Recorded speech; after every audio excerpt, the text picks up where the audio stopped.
Involved with the adult industry when I was in college in Santa Barbara. I began dancing, and from that point forward, a couple producers came in and they said that I was beautiful and that I would be great in romance movies.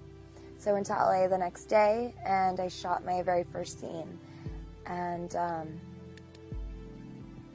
I felt so loved that day because I was put in hair and makeup, I was told I was beautiful, I was going to be a star, and they sent my pictures over to an adult agency who I was with for about 2 years, and the rest is pretty much history, I guess you could say.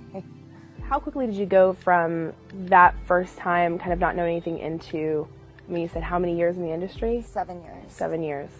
And in that time, how many movies did you make? Hundreds. I did take a year break, but hundreds. I mean, when I was 18, I mean, they would dress me up like a teenager, like a little girl, and they made sometimes 2-3 scenes a day. You know, I was working, I remember working like 60-some days in a row one time. And you talked a little bit before about what kind of toll that took on you, like, you know, what it took to actually get through doing scenes, or where that left you, maybe? Yeah, sure. I mean, not only does it leave you feeling drained, but I had to start finding ways to be able to do the scenes because I was so robotic. I was like a rubber Barbie doll. Like, I had no emotions. I was plastic. Like, you know, I would get undressed from the outfit I would wear to put on this cute lingerie just to get undressed to do a scene, and it led to, I felt so hopeless and so empty inside that I turned to drugs to numb my pain, to get me through. I was no longer Britney. I became Jenna Presley. I became like this, I had an alter ego. I became my alter ego.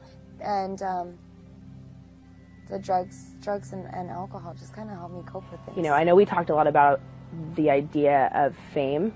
Yeah. Like wanting to be known, or, you know, that it was even more powerful than drugs. I mean, my whole life I wanted to be an actress. I always wanted to be a model. And they're going to put me on camera. Like, yeah, I'll do it. And I always felt like I had to say yes to everything because I felt like that's what was going to give me that credibility as a star. What's that like? What would you say to those girls that you know who are in the industry and where they're at?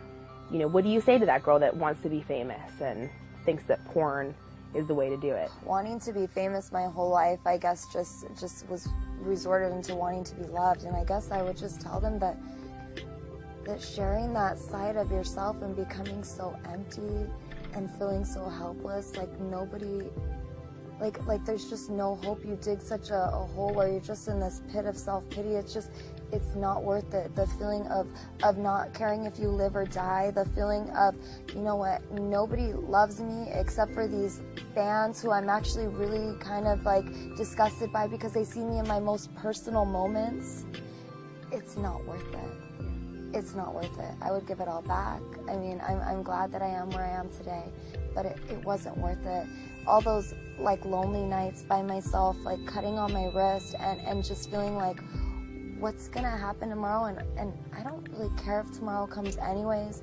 Wanting to die, trying to kill myself, spending all my paycheck on drugs, feeling like, oh, well, I made so much money. I just made $1,500. It's all going to drugs. Woo! Like, where's the accomplishment? Yeah. It's not worth it. And I believe that as women, we are worth it. And we are worth love. And we are worth real love. And you're not going to get that love from the industry. I just want every woman, everybody in the world, but every woman in this industry to feel what real love feels like. Because if they're anything like me, we don't know what real love is, and we're searching for it. Just thinking about you there in the shows, and I mean, you were always so sweet. You're just generally a sweet person, but seeing how there's this demeanor of you now, there's a peace upon you, you know? It's amazing to watch. Thank you.